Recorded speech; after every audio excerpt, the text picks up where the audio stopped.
මේ තියෙන මගේ පුංචි කඩේරිමු කඩේ. මෙතන අත්තිතිය බේකරි හන්දිය තමයි මම කරගෙන පවත්වගෙන යන්නේ.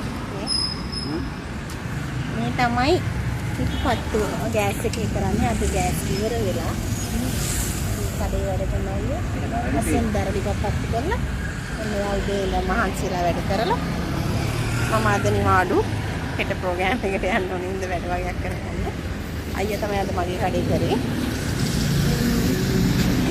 දැන් හදාමාර ඒකට විතර වගේ වෙලා ඉතින් මේ විදිහට තමයි මගේ කඩේ තියෙන්නේ. ඒ ලස්සන කඩේ ප්‍රතිමාවක් තියෙනවා.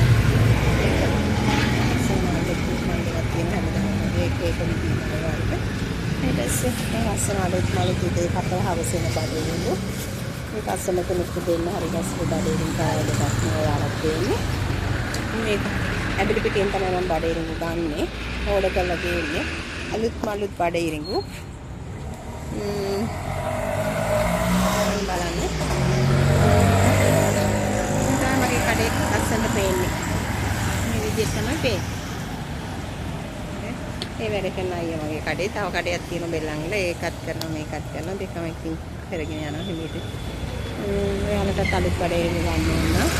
උදේ කපලා හවසෙන බඩේරිඟු කන්න ඕන. කොටු වෙලගෙන කනවා වගේ දැනෙන බඩේරිඟු කන්නත් කන්න ඕන. එන්න මගේ බඩේරිඟු කඩේට. ඇවිල්ලා ඉන්න බඩේරිඟු ගන්න. ඒ බඩේරිඟු ගන්න ඇවිල්ලා කඩේට කඩලා.